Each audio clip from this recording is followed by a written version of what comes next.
Great. I think we'll go ahead and get started. Happy Friday. Again, my name is Sharon Bush. I'm with Grand Victoria Foundation. And just really want to say a quick thank you for joining this important discussion today to learn more about how African Americans around the state are faring with COVID-19. Before I get started, just a few thank yous. Really a big thanks to Karenina Grimble of Woods Fund Chicago, Andrea Palmer of the JB and MK Pritzker Family Foundation, and Jessica Dudley of Chicago African Americans in Philanthropy. This event was really sparked by a simple conversation between two of us, and really these ladies worked really hard to coordinate this event within a matter of days. And really the response from so many of you so quickly really gives us hope around what to do around this issue. So really, I'll just start by saying there's really been clear and compelling evidence that African Americans have been bearing the brunt of the effects of the pandemic. We've been disproportionately represented in the number of documented COVID cases and lives lost. We're also at high risk economically, whether that's affected by wage loss or whether we're toiling away in essential but low wage jobs. It's really clear that resources coordinated to respond to the urgent needs created by the pandemic really must be fairly and swiftly allocated to address the important and urgent needs of African Americans in Illinois. So today, really, we're beginning a conversation with policymakers, service providers, advocates, funders, to determine how we can all act to address these inequities.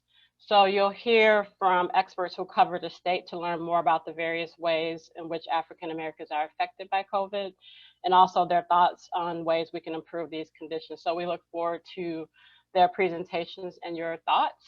And before I turn it over to Karenina to start the panel discussions, just a few housekeeping rules. Everyone will be muted during the call. And then really, please use the chat to ask questions of the speakers. We'll try to get to as many questions as we can. We won't be able to answer every question.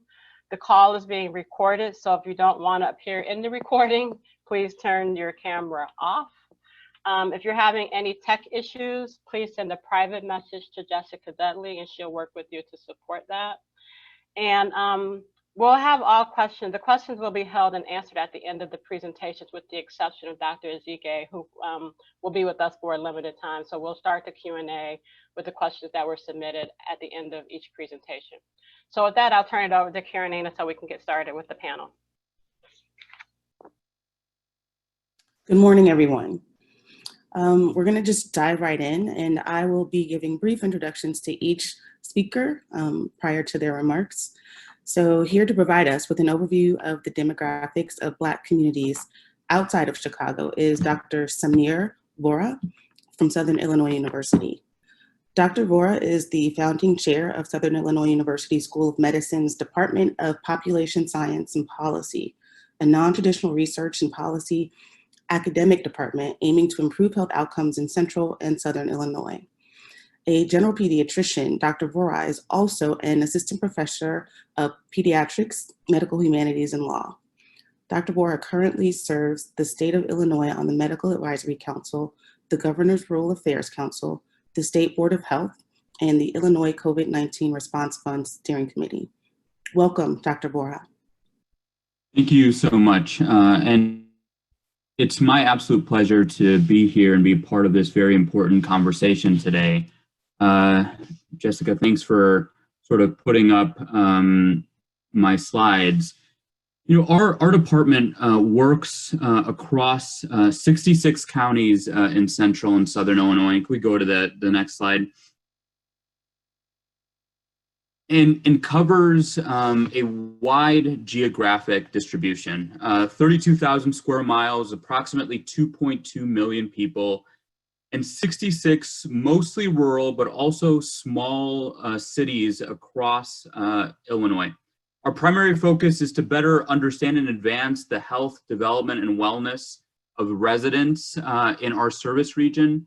And by understanding the social, political, and disease outcomes that affect our residents. much of that is a focus around vulnerable communities, and especially those communities of color in our service region, knowing that they are often disproportionately affected, having poor outcomes, and having increased sort of health disparities compared to their peers. Can we go to the next slide? And for most, especially as someone myself who grew up in the city of Chicago, spent some time in the suburbs, and even did and started his pediatric practice on the south side of Chicago, Illinois, the large geographical state of Illinois is often a surprise to many. We are 102 counties with 13 million people. Of those 102 counties, only 40 of those counties are metropolitan statistical areas, counties with greater than 50,000 individuals. And that sort of takes up the great vast of our population density. But we also have micropolitan statistical areas. Those are counties that are less than 50,000. And non-core counties, those counties that are sort of deemed rural with less than 10,000 individuals. So that micropolitan between 10 and 50, metropolitan greater than 50,000, and non-core counties less than 10,000. We go to the next slide. And part of understanding, all of Illinois is knowing the rich history of African American stories outside of Cook County and outside of the city of Chicago. And the rest of the state is rich with sort of diverse, interesting, and often challenging history of the way our African American and communities of color have worked, have thrived, have struggled, have achieved throughout our service region. One of those examples is Cairo, Illinois, in deep, deep southern Illinois, a community in Alexander County that is it's a city born on the confluence of the Mississippi and Ohio rivers. Cairo was once sort of deemed to be potentially the center of America, rumored at one time to be sort of a hub, a almost capital city of the center of the country, a place where there was a hub for the Underground Railroad. And Cairo was a booming town in the early 1900s. But ones that have struggled with incredible racial unrest and challenges, especially between 1967 and 1973. That racial violence led to that town almost turning now into a ghost town, featured last year in the New York Times, struggling with housing and urban development in ways for a rural community that are very rare. Rich history in Springfield, Illinois, where SIU School of Medicine is housed. The race riots of 1908, known to many as sort of a signature event in our country's history, where a mob of 500 white individuals laid great racial violence to communities of color around Springfield, Illinois, resulting in what many believe as the inciting event to start national conversations around the NAACP. The thought that if this unrest and this racial violence could happen in the home of Abraham Lincoln, the great emancipator, that more efforts need to be made nationally to advance the rights of colored people. And those are only two of a long list of complicated, rich African-American stories across Illinois. Go to the next slide. And as we see from this map in Illinois, there are many counties across the state that have a high percentage of African Americans living within the county. This map was sort of made, the bolder the color, the higher percentage of African Americans living within the county. But as we see that Cook County, for example, has 23.9% of individuals are deemed to be Black or African American. But Alexander County, where Cairo is, has 32.3%, Pulaski County, 1%, St. Clair County, near St. Louis or East St. Louis, has 30.6%. And then Brown and Peoria counties with a little over 18%. So many many counties across the state and outside of Cook have a large African American population. Can we go to the next slide? And this map also shows sort of an indicator of the fact that these communities, Black, African American, struggle with many health and social indicators. I'm just using one example in this presentation based on sort of my background and sort of my early work and research around childhood poverty, adverse childhood experiences, trauma, and how they relate to health outcomes. One of the most important indicators of that is the childhood poverty level in a community. And as we see, similar to this map, there are many communities that across Illinois, the bolder the color, the higher percentage of African Americans living within that county that have a high rate of childhood poverty. And outside of Cook County, it's sort of this whopping number of 41.3% of African American children are living below the poverty line. On average in America, that rate is 20%. So we see sort of a great difference in communities outside of Cook in terms of childhood poverty. Can we go to the next slide? And part of this, I think, is sort of much as Sharon Bush sort of started this conversation around the way COVID-19 has had a undue and higher impact on communities of color and African American communities specifically. Going through the data of SIU School of Medicine 66 County Service Region, and this is just, I want to say, an example of individuals that have reported, and we have that data of their race in terms of COVID-19 infection. We see that in so many counties across central and southern Illinois, we have higher rates of individuals that are African American that are infected with COVID-19 for the total amount of infected in their county compared to what the African American population is. For example, St. Clair County that we mentioned previously, 49.1% of all infected cases of COVID-19 were of African American or Black race. And that is in the fact that only 30.6% of African Americans live percentage-wise population in St. Clair County. Macon County, where Decatur is, 34.9% infected, when African Americans constitute 17.5% of the population.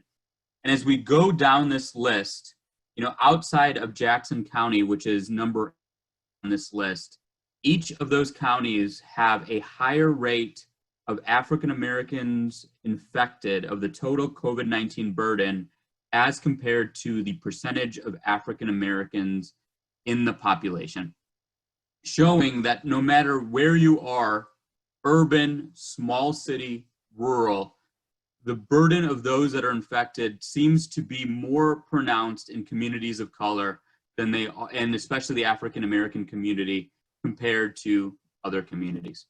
Can we go to the next slide?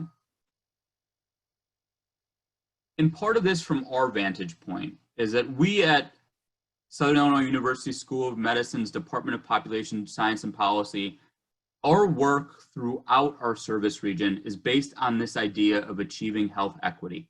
We want to create pathways where everybody has an equal opportunity to create and have systems where they can be as healthy and as happy as possible. And this requires, in the way that our department works, a combination of understanding data and research, creating the right community capacity, building institutional change through programs and services, and sustaining that through policies. We not only have to impact the way that healthcare is delivered, but also impact the way that we think about the social, economic, political ways that those things affect health, including the way that communities of color, African American communities are viewed, the way that history and culture plays into those challenges as well. And so we're working our best to make sure that our talented faculty and staff achieve those efforts to address those health disparities, do that with good data, research, community capacity building, and policy change. So that was sort of just a very brief introduction. My last slide is just sort of a contact us slide if you want more information. So much to discuss and so much here that we'd love to share on this very important topic. And again, appreciate the invitation to be able to present today. Thank you so much, Dr. Barr. This was really great information.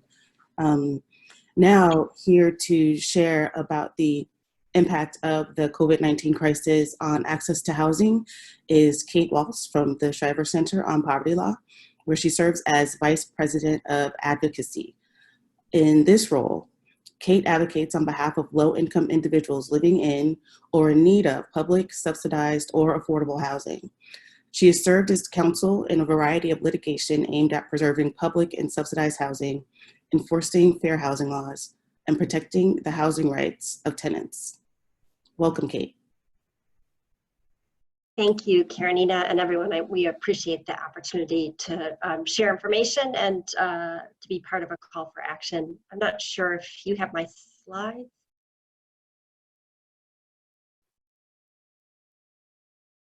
Great. So what do we know in terms of access to housing during a pandemic and economic crisis? What we know is before the crisis in Illinois, over half of Illinois renters were rent burdened. So we were already not succeeding, and that Black households were disproportionately experiencing housing instability. Next slide, please.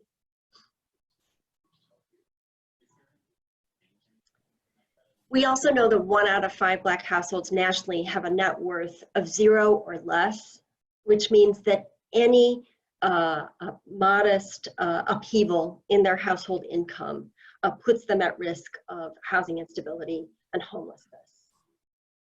We also know that Black households are more likely to be in jobs that are being rapidly lost in this economy, and they are waiting to gain access to unemployment, which continues to challenge us in Illinois. We also know that Black households experience higher rates of eviction, even when compared to white households who have the same lease violations, such as a one-time failure to pay rent on time. Illinois also has one of the highest rates of households with mortgages underwater, and there again, African-American households are disproportionately within that population. We also know that housing discrimination is the norm for returning citizens and individuals who've had contact with the criminal legal system. Even now, when we know that people need to be out of jails and prisons, this is still the norm, that they are experiencing housing discrimination as they exit those systems. So we have to address housing access and affordability now for the long term to protect the public health and to finally address systemic racism. Next slide, please.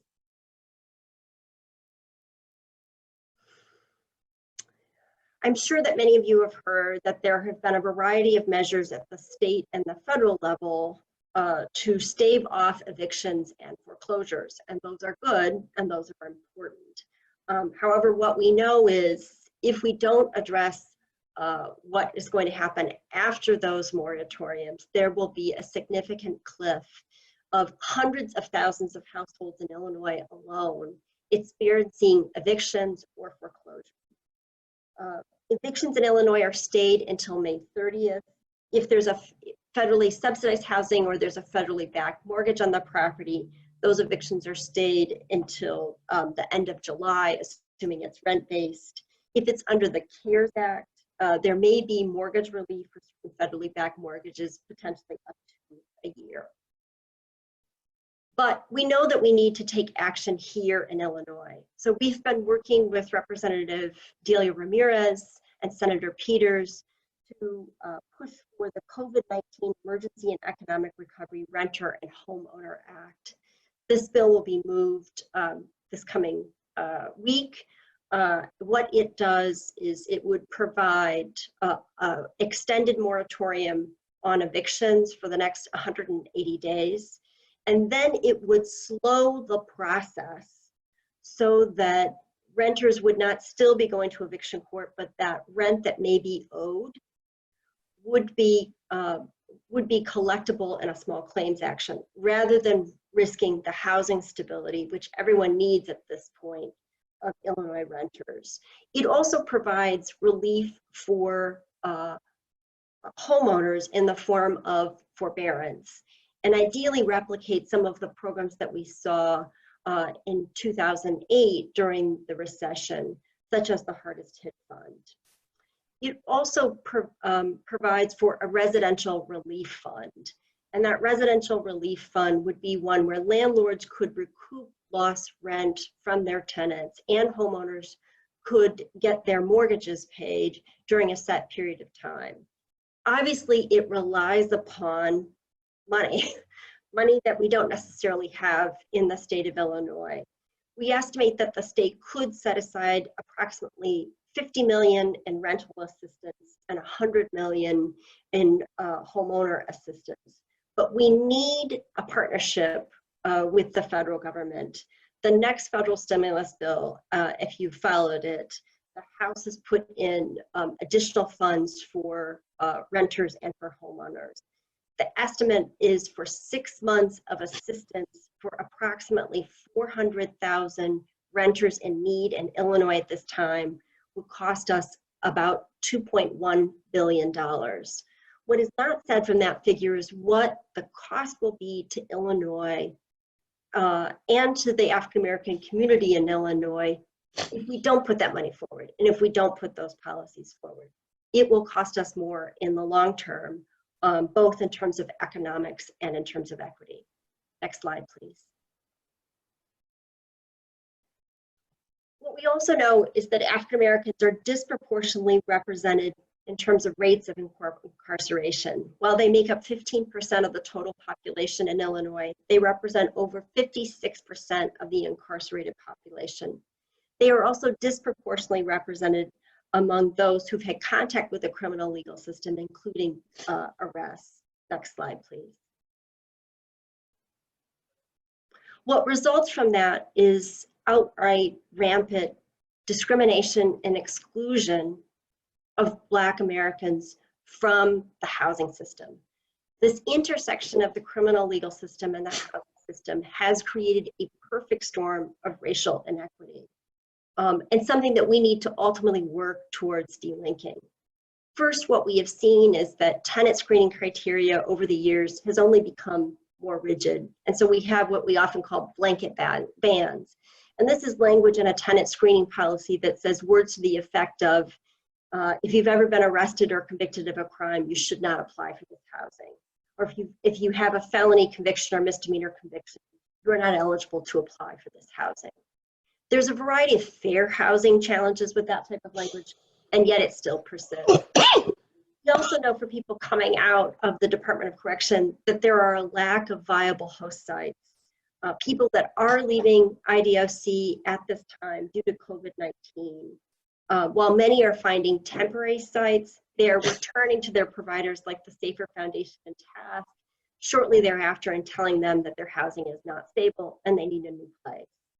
What we're also seeing is because of these discriminatory screening criteria, families are unable to reunite with their loved ones.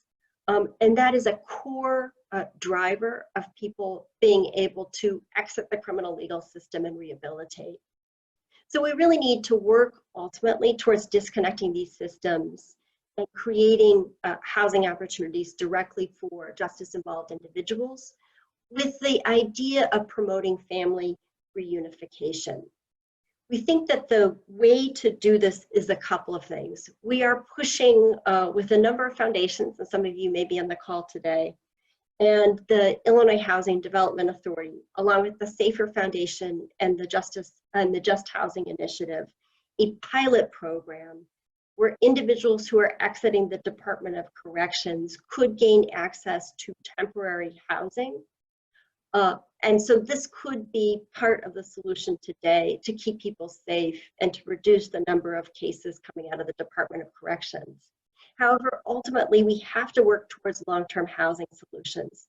So the Schreiber Center is also working to advocate with a number of the public housing authorities in Illinois to relax their screening criteria so that they can allow individuals to return to loved ones, many of whom who do live in public and subsidized housing in Illinois, and shelter in place with them. There's a recent HUD waiver that immediately relaxes obligations of PHAs. So they should be able to change their screening criteria now without having to go to their board or issue a notice of public comment, and to relax their occupancy requirements, including their guest policies. So someone could come out of the Department of Correction and move in with their family. In particular, we need to look at the Southern 7 public housing authorities who have higher rates of vacancies than we do here in Chicago and Cook County, and where we understand there's a disproportionate need for host sites. So we're hoping with these policies combined, we can finally reunite families and disconnect these two systems. The last thing I'll say is that Representative Ramirez's bill that I mentioned also prohibits housing discrimination against justice-involved individuals. This would finally bring statewide the policy that we just passed in Cook County to prevent housing discrimination of those who are justice-involved. Thank you.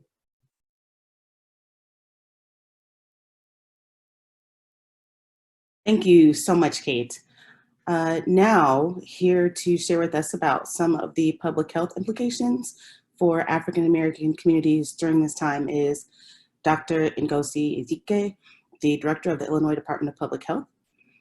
Dr. Ezike is a board-certified internist and pediatrician who joined the Illinois Department of Public Health after spending over 15 years at Cook County Health, promoting the organization's mission of delivering integrated health services with dignity and respect, regardless of a patient's ability to pay. She has also served as medical director at the Cook County Juvenile Detention Center, the largest single-site juvenile detention facility in the country. Welcome, Dr. Ezike.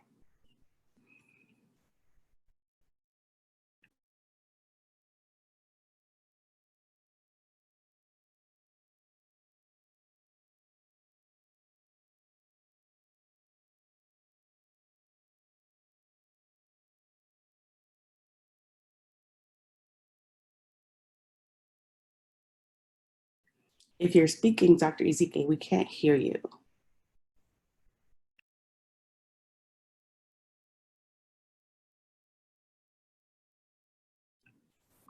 Okay, we are going to see if we can figure that out, and we're gonna go to the next speaker. And if someone will just let me know when Dr. Ezike joins us, we can make sure that she has an opportunity to address our audience. Sharon Mitchell is next on our agenda. Sharon is Executive Director of Impact. Sharon is Executive Director at the Illinois Justice Project. He will be sharing with us about how the COVID-19 crisis is impacting individuals within the criminal legal system. Sharon joined the Illinois Justice Project in July of 2016 and focuses on adult justice, specializing in pretrial issues, sentencing policy, and violence prevention. Prior to joining the Illinois Justice, Sharon was a trial attorney with the Cook County Defender's Office for 7 years. Mitchell has often appeared in the media, and his analysis has appeared in print, TV, and radio. Welcome, Sharon. Thank you so much, Karenita. I really appreciate it. First, I want to make it clear, despite the fact that I'm wearing a shirt and tie, I am definitely wearing sweatpants underneath because I'm not an animal. And second, I feel really bad that I am going before Dr. Ezike. That's ridiculous, but we will work with it. So I'm going to talk a little bit about the criminal justice system and COVID's impact on the criminal justice system. And I'm going to talk about 3 things. I'm going to talk about, first, how the coronavirus has been incredibly deadly to incarcerated Americans and folks living here in Illinois and Cook County. I'm going to also talk about how we've seen a serious reaction to coronavirus, but we still have ways to go. And third, I'll talk a little bit about what truths we've learned and relearned about the justice system and where we need to go next when it comes to our advocacy. So first, the coronavirus is extremely deadly to incarcerated Americans. This is the stat that keeps me going every day because it's been quite difficult to get up every day and continue to work on this issue.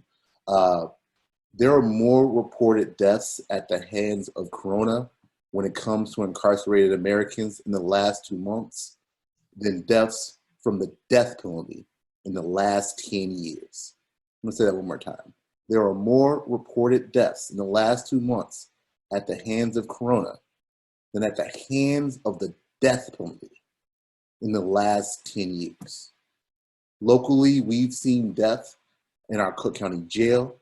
There are at least 7 deaths of folks who are detainees, 3 deaths of staff. Those numbers may undercount.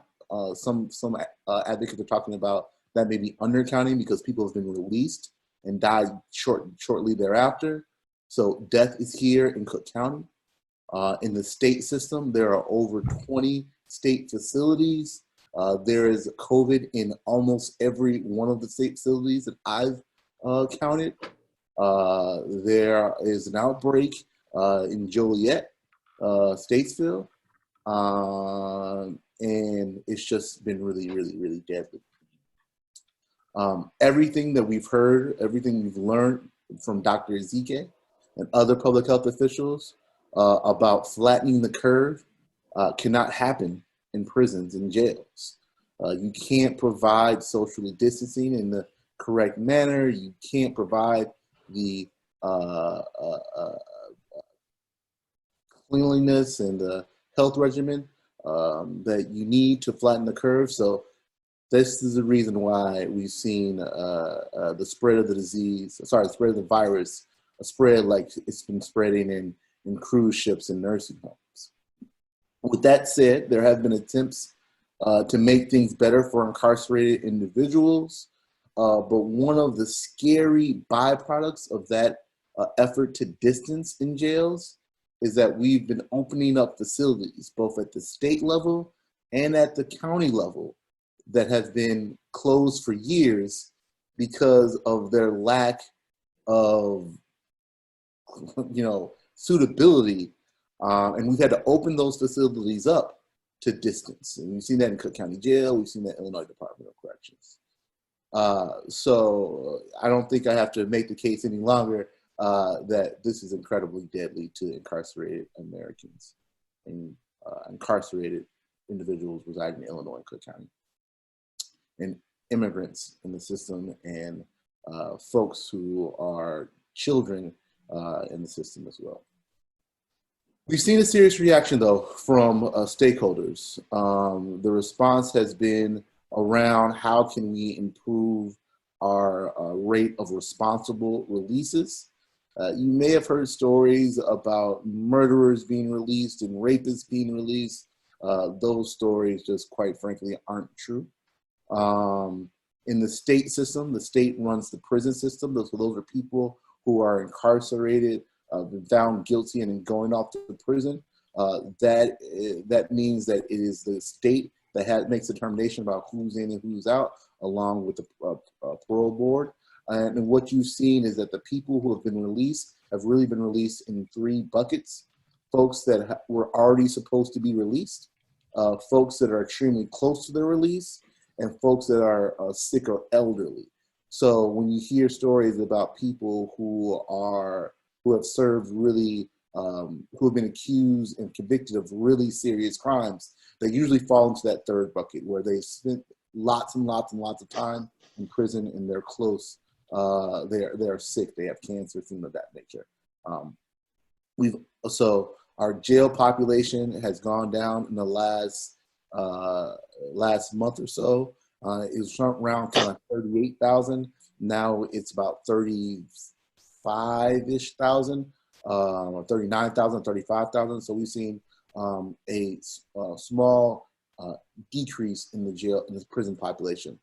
With that said, we still have about 5,000 individuals in Illinois Department of Corrections, just taking a slice out of that, that are serving Class 4 felonies or serving technical violations. Those Class 4 felonies are the lowest level of felony that you can be charged with in the Illinois code. So we still have a significant way to go when it comes to state prisons in terms of reducing the amount of people that are there that are essentially possibly being served a death sentence. In the jail context, jails are run by counties. I sit here in Cook County, and I can say that the jail population has been reduced significantly. In part, the jail population sat at 5,500. The reason why the jail population got to that point, quite frankly, is because of the work of advocates and the work of stakeholders to reduce the jail population before coronavirus hit. So for instance, in 2013, the jail population was at about 10,000 people, or a little bit over 10,000 people. And we've seen a reduction in the use of cash bond that has reduced the jail population. Along with that reduction of the jail population, we've seen a significant analysis of statistical analysis of what's happening. And we've seen that crime has gone down in that time. So at the start of the crisis, we were at 5,500. We are at 4,000. That drop has really been about both releasing people, but in a pretrial context, they still have their case pending, and then also sending people to electronic monitoring, which has its own issues. With that said, when we're talking about race, the drop in incarceration and jails has been much more significant among white detainees than Black detainees. So as Kate talked about, there's already kind of discrepancies when it comes to race in the incarcerative setting. And as we're dropping down the population, those inequities are actually getting wider. And we can talk about that a little bit if anybody has questions about the specific numbers. So I'm almost done. What do we learn about the system? I think that we've learned that there's a significant amount of non-vital incarceration. At the time that we've been reducing the jail population and prison population, there have been foundations and advocacy groups that have been tracking what its effect on crime is. And I think we've already known that it's a broken paradigm to assume that the more people you have in jail, the more people you have in prison, the safer you are. But we've actually been able to track that. So, I heard actually Attorney Fox talk about, we were able to drop the jail population about 100 people. How is it that we were able to do that quickly? Doesn't that tell us that we had a whole bunch of people in jail that didn't need to be there? And I think that also what we need to think about is globally, there will be significant economic problems presented by the COVID crisis that will kind of not distract us, but there'll be lots of things to work on. But these issues around justice will still exist, and we still need to support those issues. I would say the one thing that we need to think about specifically is targeting the mechanisms that allow for inappropriate incarceration to occur. That's things like ending cash bond, working on our sentencing work. And I think additionally, we'll need to think about how we provide for communities. In the status quo, we use the justice system to kind of provide safety for Black communities. There's an inefficient model. For every single person we put into the system, that we kind of hope that that person doesn't harm somebody, we bring a person out of the system that doesn't have the ability to support their family, getting education, getting housing. We'll have to find more efficient models of helping communities as resources reduce. So I hope that the community, the foundation community, the advocacy community continues to work on these justice issues. Karenita, thank you so much for having me, and hope you all are having a great day. Awesome. Thank you so much for joining us, Sharon. I have heard that Dr. Ezike has joined us. I will not redo that introduction. And so Dr. Ezike, you have the floor.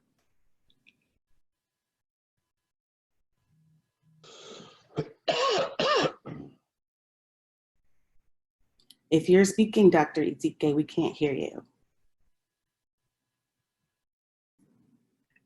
Hello?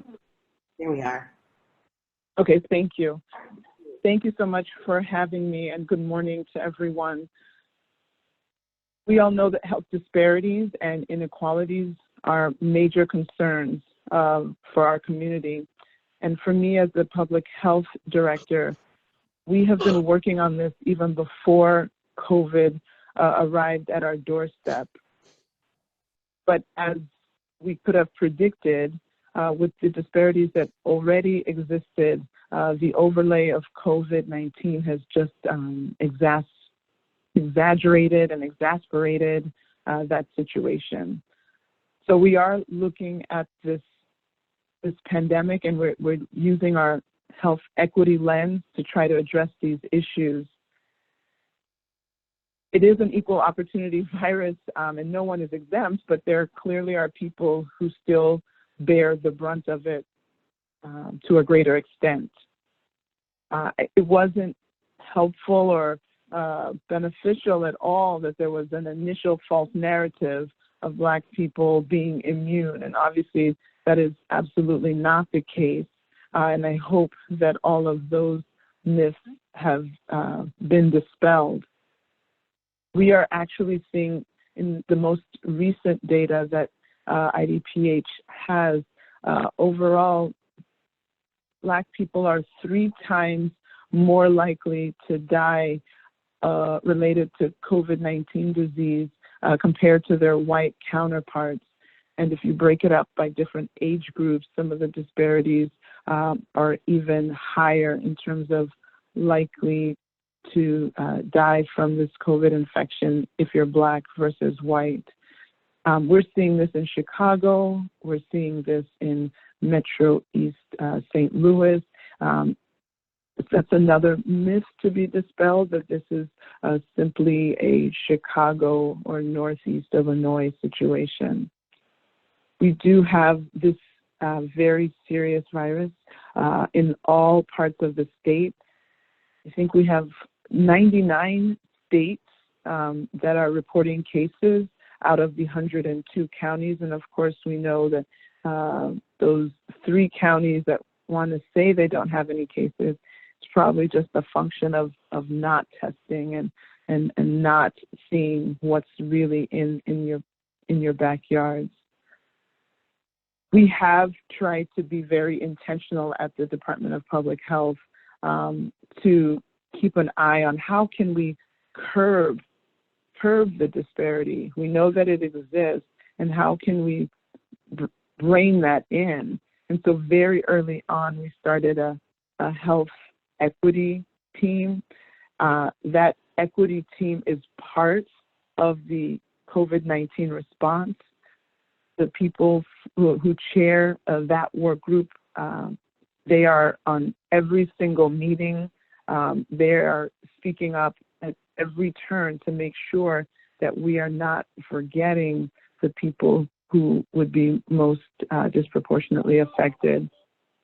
So from that equity team, we've gotten a lot of great input. A lot of community leaders have volunteered to be part of the effort because they know how critical it is. And so it's been able to be subdivided into many strong work groups. And those work groups center around communications and community engagement, making sure that we're getting the right messages to the right places through the right people.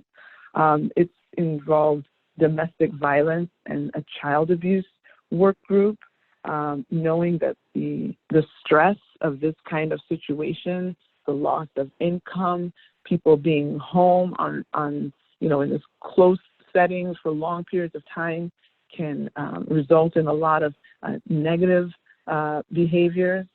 We have a seniors work group to make sure that we're thinking about our underserved and vulnerable senior citizens within our communities, and very proud to have Dr. Damon Arnold, former IDPH director, to be heading up that important group.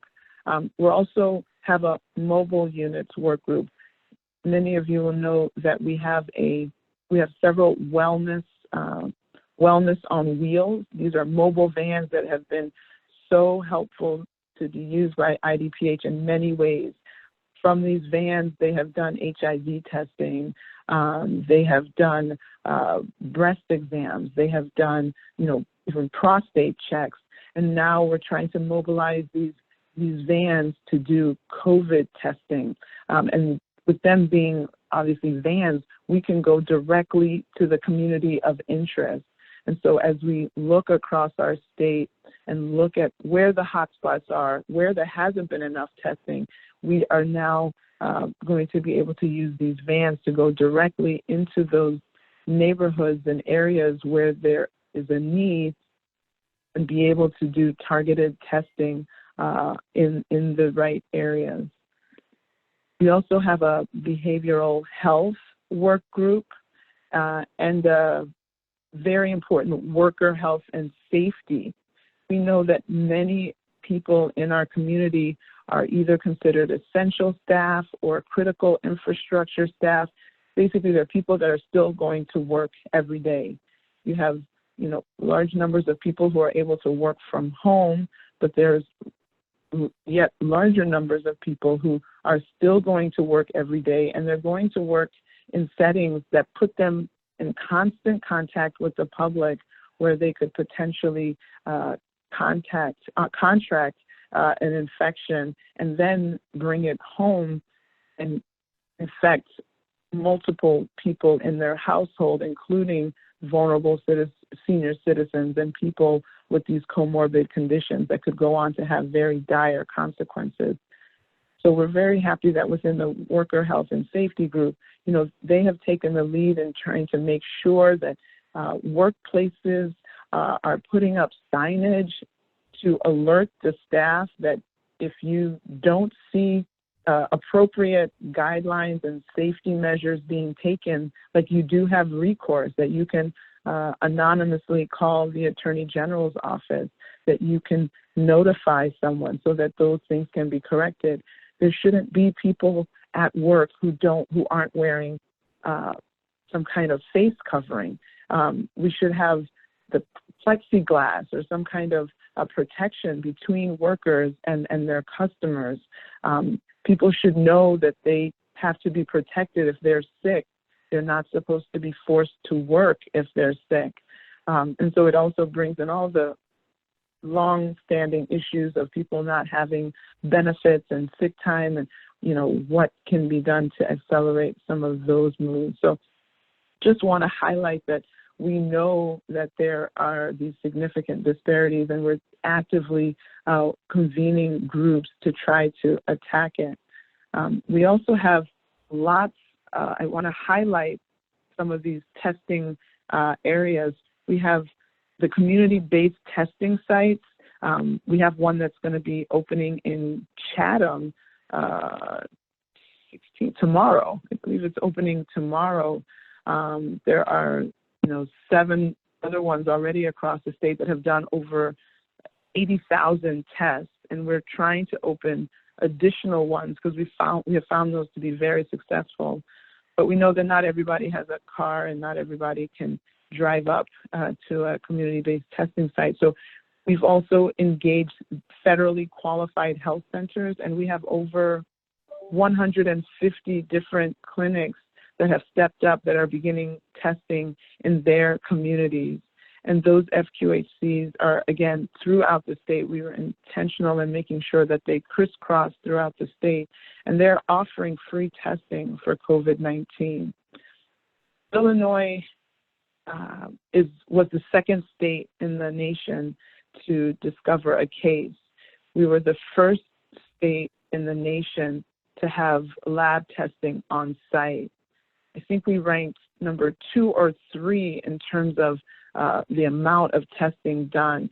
Testing is a very important part of being able to battle this pandemic. If you don't know you're positive, you can't make the right choices to isolate yourself and keep yourself from infecting others, and know to recognize signs to make sure you alert yourself and get immediate medical attention when needed.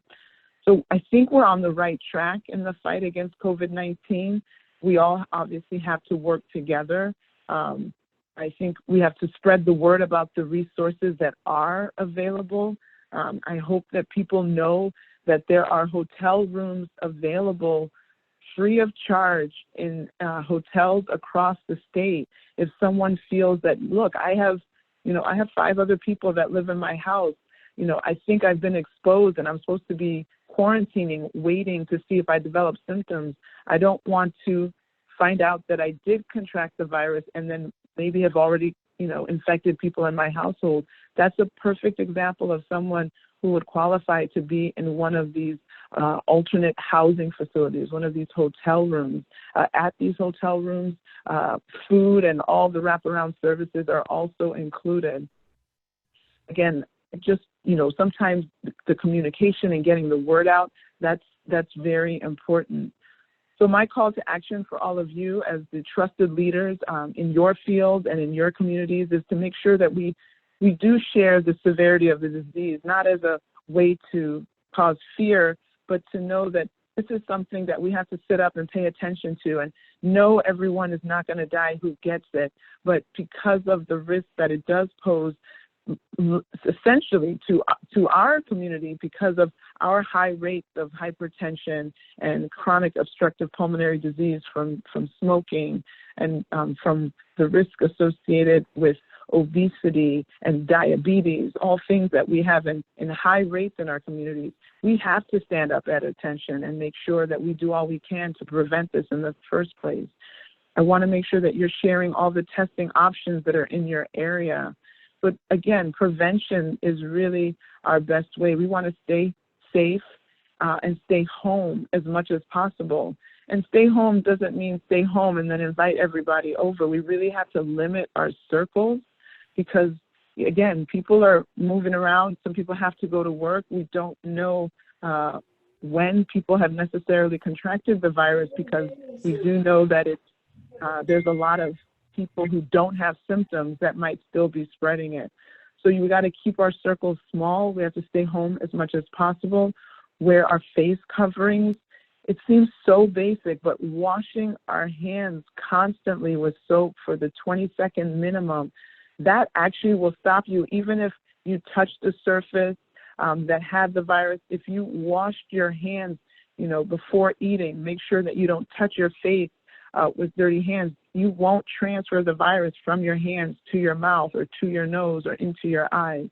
So washing your hands, as simplistic as it sounds, is a very key intervention. We want everyone to have all this information and try to keep themselves and the people around them as safe as possible. And if people want additional information, we have lots of information on our IDPH website, and that can be accessed at dph.illinois spelled out .gov/COVID-19. I hope that has been helpful. Please call back anytime I can provide additional information. Thank you for your leadership, and we will get through this with all of us working together. Thank you. Thank you so much, Dr. Ezike. Do you have time for one question? I do have time for one question. One. Will we have new contact tracing and isolation efforts? Will new contact tracing and isolation efforts be concentrated first in African American and Latinx communities, which are being mostly impacted by COVID-19? It was a little fuzzy, but I'm glad you brought up contact tracing because I don't even think I mentioned it. So yes, contact tracing is an important feature of fighting this pandemic, which will have to, well, let's be clear, it's already happening. If someone gets a positive test, that goes into the database for the state. And then based on the address of the individual, assuming the information was filled out, or it might default to where the test was done, and then we have to figure out where the person lives. But it's supposed to go to the appropriate local health department based on the residence of the individual that was found to be positive. And from that positive test, local health department individuals are supposed to reach out to that person. Again, this is why putting the right information, the right phone numbers on these forms is so critical, because we have to have a way to reach people. Then the person who calls identifies that, they have the right person, that they've gotten a positive test, and then tries to identify people who would have been exposed by this person who's positive. And from there, you obviously create a list of people who now also have to be contacted so that they can know, look, without identifying who the person is, they will identify, look, you were exposed, you were identified as someone who was exposed to an individual who did have confirmed COVID. You need to now, stand down, quarantine for the next 14 days to make sure that you don't develop the symptoms. And in the meantime, spread it to someone. So that is the local health departments can't do all of it. And so that's why we are going to be bringing on contact tracers who will be trained, who will be given the appropriate education and curriculum so that they can go on to do this work. A lot of this will be done by community-based organizations that are already very skilled in doing this work. And so there will be some, grant funding from IDPH to community-based organizations. There'll be additional partners that will be brought in that will hire people. So it's going to be there are certain universities that already have programs in place. So it's going to be a conglomerate of different agencies and networks that's going to fill the need for our contact tracing. But there was a letter that we were just working on that I was just editing this morning that we're going to put out information about if people are interested in contact tracing, like where they can submit their information. It's not a guarantee of a job, but again, we're going to have contact tracers throughout the entire state. We know that Black and Brown communities are hardest hit and they need it as well, but we're going to have it throughout the state based on population. So areas that are hardest hit, that have the most cases, will obviously need more contact tracers. I hope that got at the question that you were trying to ask. I hope so too. Thank you so much. We really appreciate you taking the time to be with us this morning. And we hope that you have a lovely day, even though it's kind of dreary and raining outside. Thank you so much for having me. It's my humble pleasure to be with you. Thank you. And now we will turn to Patrice James, Director of Community Justice at the Schreiber Center on Poverty Law. Patrice is here to talk about the ways that children and families engaged with the Department of Children and Family Services are being impacted by COVID-19 responses during this crisis. Patrice has spent her career tackling the inequities of the criminal justice system and currently serves as the Director of Community Justice at the Schreiber Center. Before joining the Schreiber Center, she was a founding attorney of Still She Rises in Tulsa, where she provided holistic legal representation primarily to low-income women of color, and she engaged in community building and advocated for shifting the narrative of women involved in the criminal justice system. Welcome, Patrice. Hi, good morning, everyone. Thank you so much for having me. I'm really excited to have the opportunity to talk to you about the foster care system and what it's looking like during COVID and what it generally looks like. I think it's really important to begin with sort of framing the issue. And throughout this, I'm going to have various calls of action because that's just the way that I speak. So currently in Illinois, there are over 18,000 children that are in foster care. And of that 18,000, almost 8,000 of those children are Black children. In Cook County, there are almost 4,000 Black children in the foster care system.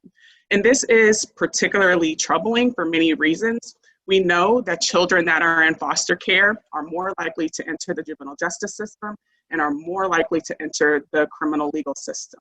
And for those of us that do work around racial disparities, criminal legal system reform, and equities within Black communities, this is a system that we must look at. What I like to say is that what the criminal legal system is to Black men, the child welfare system is to Black women. The criminal legal system and the child welfare systems, they are systems that really mimic each other. They very much look the same and have the same negative impacts on our communities and our people.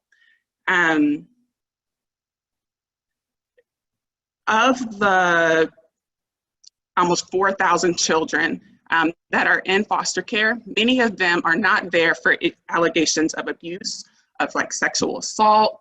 Many are there for allegations of neglect. And many of those allegations of neglect stem from issues of poverty, things like inadequate housing, not having enough food in the cupboards, misunderstanding of substance use.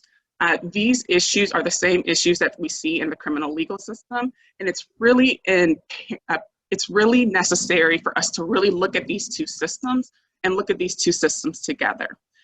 When we look at policing in the criminal legal system, we look at the disproportionate number of stops that happen to Black men. This is very much similar in the child welfare system. When there is an investigation done of a parent, much like in the criminal legal system, when a police officer pulls you over and they ask you, where are you going? What are you doing? Who's in the car? Let me search your car.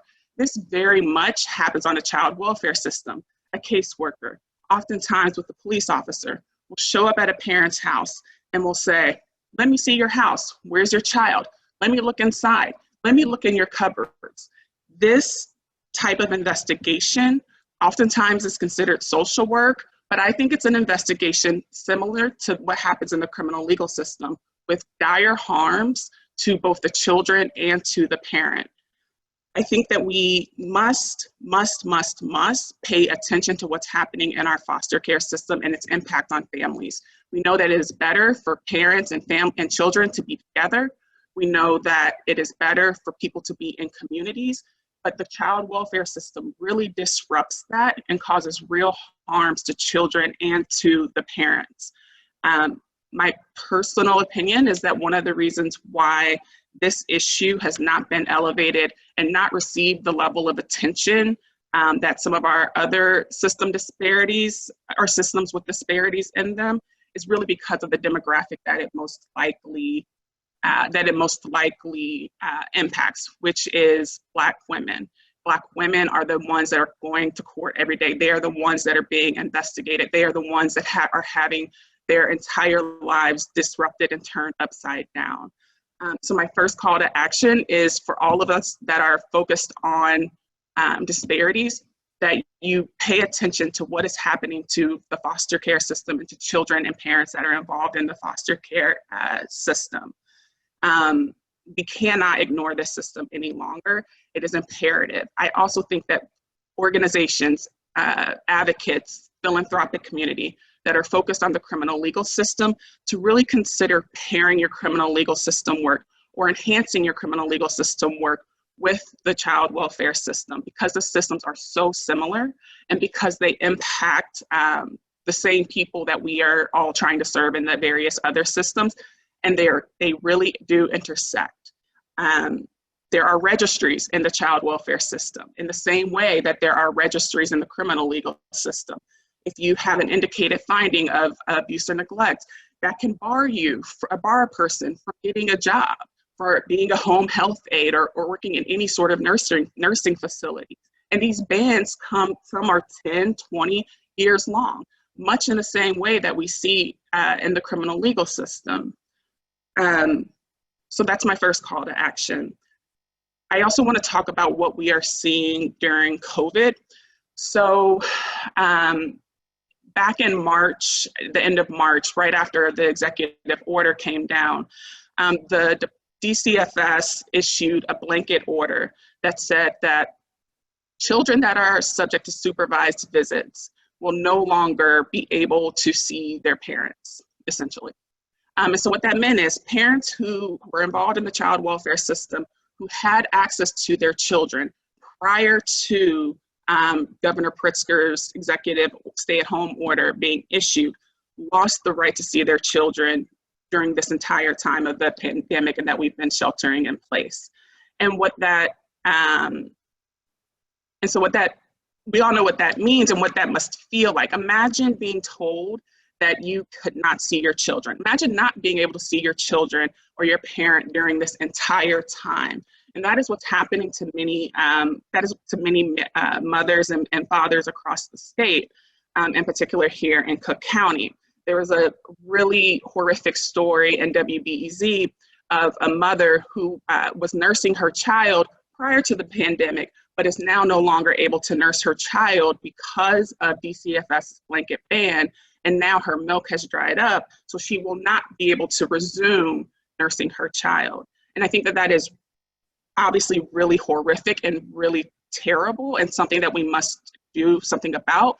But it is not lost on me that if it were not almost 4,000 Black children in Cook County that that were in foster care and subsequently their parent, if this were white women, if these were middle-class parents, this would not be happening. We would not be talking about this. But there is a devaluation of Black motherhood, a devaluation of the Black family that plays out in our systems, and we can no longer sit silent as this happens to our children and to our mothers in particular. So yesterday, the Cook County Public Defender Office argued for a motion for a temporary restraining order and a permanent injunction against DCFS's rule. The decision, the judge did not decide on the motion. We expect that motion to be decided on Monday. And this was a great first step. The Public Defender Office did a tremendous job yesterday. We packed the virtual courtroom. At one point, there were almost 400 people that were watching this hearing happen to try to stop this ban, because this ban is not unique to Illinois. This ban exists across the country, but there are thousands on thousands of parents and children that have not been able to see each other as we have been sheltering in place. So this issue was novel, and and people from across the country were paying attention to what Cook County is going to do. So we have an opportunity to try to stop this harmful ban. We all have our fingers crossed, but our hope is in the judge. But I also want to point out that at Schreiber, we sent a letter to DCFS before they issued this harmful ban and asked them not to do this, that a blanket ban goes against federal guidance, and that this would be detrimental to parents and children. And DCFS did so anyway. And they did so anyway, and with little regard to the people that they say that they are trying to serve, but also when we tried to have conversation with DCFS, we did not get a response. We didn't hear back from DCFS for over a month. They did not bother to respond to us. And so this has really been harmful to parents who have just not seen their children during this entire stay-at-home order.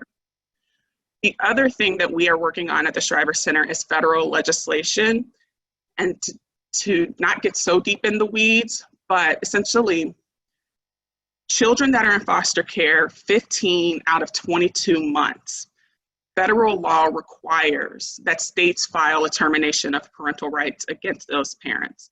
And termination of parental rights, as the name suggests, that is the death penalty in the child welfare context. That means that parents no longer have any rights to their child, not what doctor they go to, what school, all the decisions that parents make, that parent no longer has the right, no longer has any rights.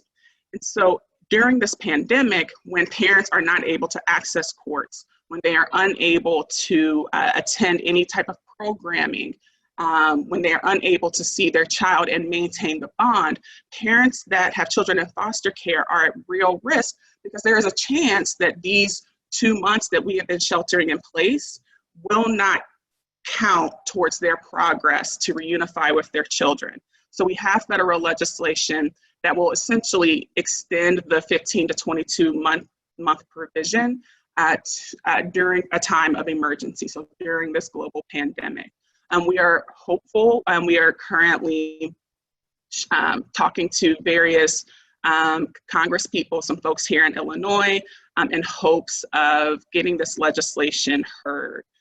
It would likely start with Senator Danny Davis. So we are hopeful that we can get some traction with him and to really start to elevate this issue of the child welfare system, and really shine a light on the harms and damages that it is causing to our communities. It is Black children, Black parents that are disproportionately harmed in this system. And we must continue, we must start really to pay attention to this system and really see the ties and connections that it has to the criminal legal system. The systems mimic each other and the impacts are very much similar. So thank you. Patrice, thank you so much. And now, rounding out this remarkable panel is Nina Harris, the first woman to be installed as president and chief executive of the Springfield Urban League. Nina will talk about the economic impact of COVID-19 on Black communities throughout the state. Nina is an influencer for justice and servant leader, serving in numerous senior executive capacities throughout her career. Under Nina's leadership, the Springfield Urban League expanded its social entrepreneurship initiative, workforce training and economic development endeavors, and its early childhood and youth educational services. Welcome, Nina.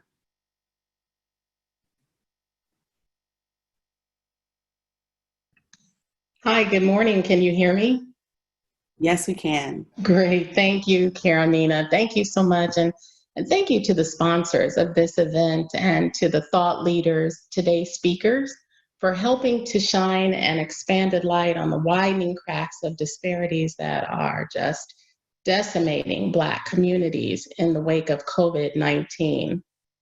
These conversations are important as we in real time fortify the safety net for those who struggle, and as we pivot as a nation to get back to life. Black Illinoisans are overrepresented in 9 of the 10 lowest wage jobs considered as high contact essential services. The largest percentage of these individuals are employed in volume order as nursing assistants, cooks, restaurant workers, food prep supervisors and servers, medical assistants, childcare workers, pharmacy technicians, psychiatric aides, orderlies, pharmacy aides, and funeral attendants. And within the spectrum of employees, the highest annual income earned is $36,960, while the lowest is $25,510. And add to this a CNN report that informed just this week that grocery store receipts have increased sharply for the first time in nearly 50 years, which of course signifies a substantial increase in the price of food items. The average poverty rate in Illinois is 12.1% versus a 9-county downstate average of 32% for Black individuals, as Dr. Vora mentioned earlier, and the metrics range from county to county, from 26% in Champaign to 41% in Sangamon. Throughout the past 10 years in Illinois, Blacks have held the highest unemployment rate among all races and ethnicities, followed by Hispanics and then their white counterparts. Now, within this first quarter of the current year, calendar year 2020, Illinois has already experienced an unprecedented increase in mass layoffs of 88,880 persons. And this is compared to 52,720 individuals for the entire calendar year of 2019. Now, some individuals are describing current times as living through a storm. However, economic forecasters are predicting that we are living in the calm before the storm, if we can all imagine that. And they're citing such factors as mortgage delinquency rates, also referenced earlier today. These rates have remained below 2% for the past 4 years, but are expected to rise as job losses mount due to COVID-19. Now, thankfully, as we've heard, evictions have been stayed and mortgage and rental payments have been delayed in many cases.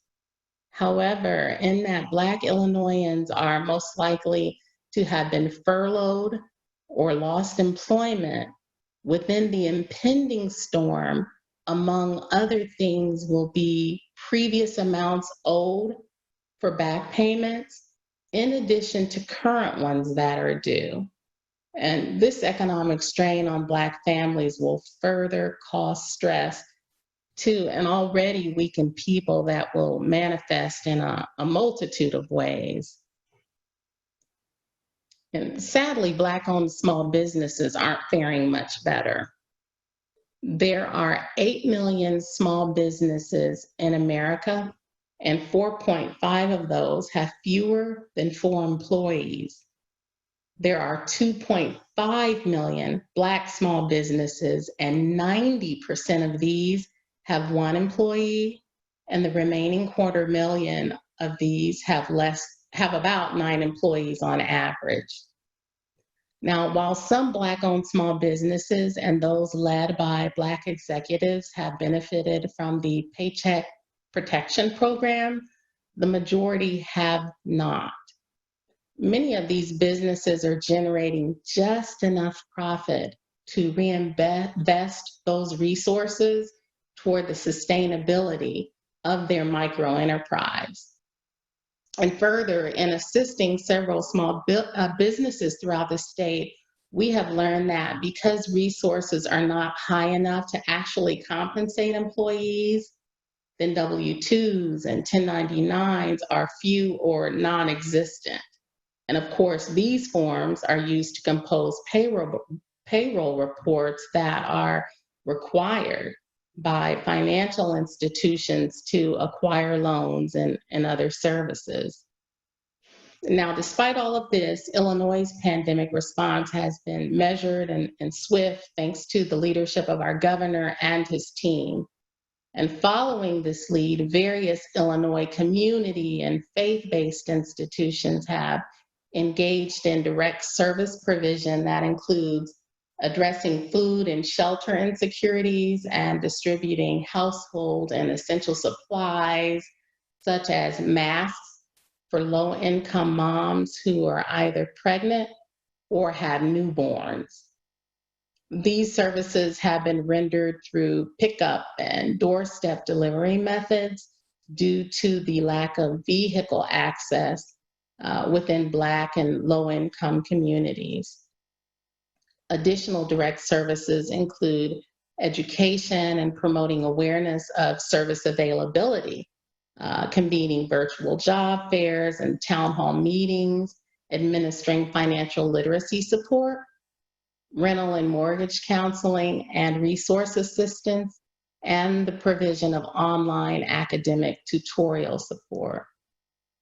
Case managers throughout the state are also working within nonprofit agencies to stand in the gap to support those who are without access to technology or skill, to aid these individuals in securing recovery and unemployment insurance benefits.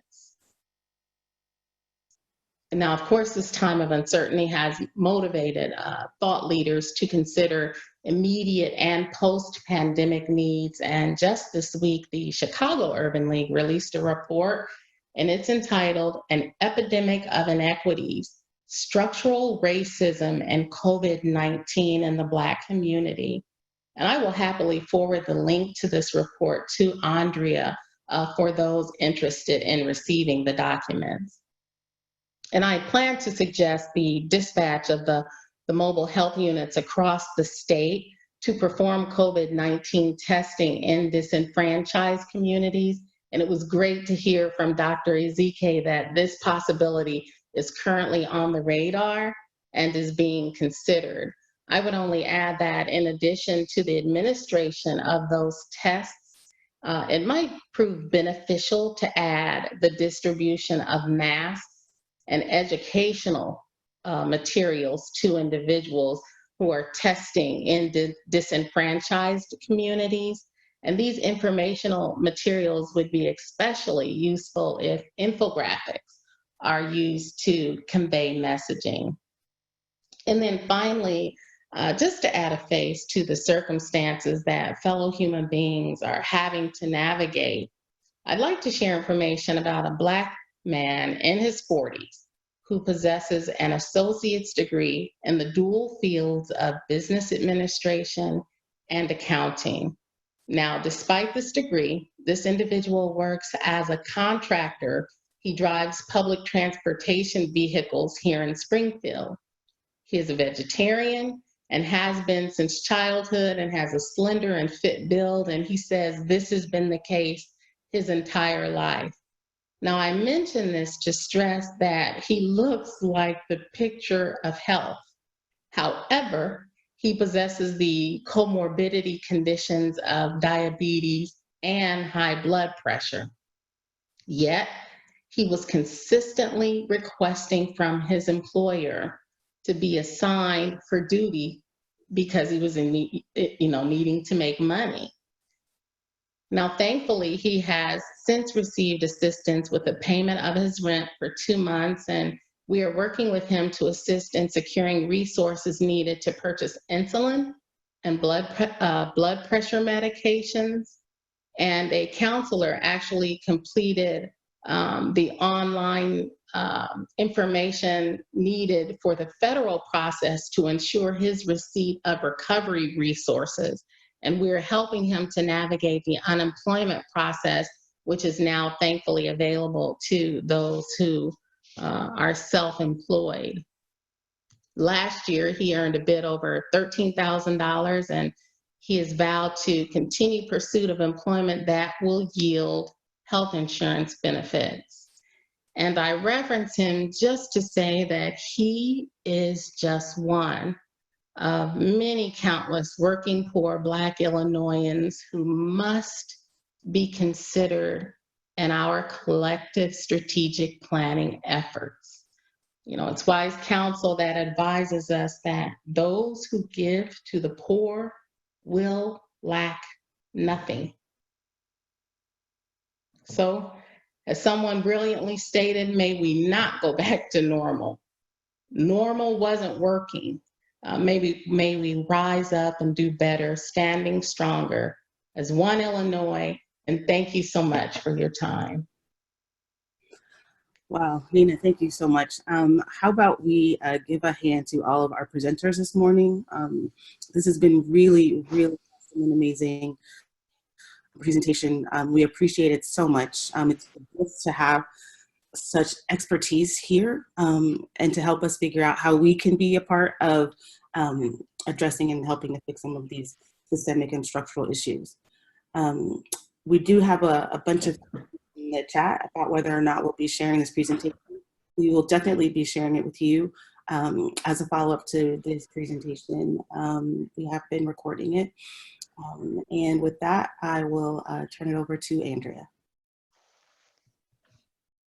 Thank you, Karenina. And just to reiterate, thank you so much to our panelists and to all of you all for participating today. I think that, you know, we heard some real key messages that resonated with me, and one of those being the intersectionality between the criminal justice system, the housing system, and now the child welfare system, and how we have to really think about how all of these systems interplay to impact the outcomes of Blacks and African Americans around the state, not just in Chicago, but around the state. Dr. Vora was so eloquent in talking about our presence in other areas of the state. And so I hate that we are out of time, because I think that there's so much more that we need to talk about and to do, and to figure out what those next steps are. And so we, as Karenina mentioned, we will share the video of today's presentation, but I think we also need to figure out what's next. We can't stop here. We have to figure out, how do we move this work forward? How do we develop a system of coordinated support for Blacks and African Americans around the state? And so with that, I will say thank you all for participating. Thank you to our panelists, and thank you to our supporters at the Chicago African Americans and Philanthropy, the Grand Victoria Fund, the Bush Fund, and us at Pritzker Foundation. Thank you.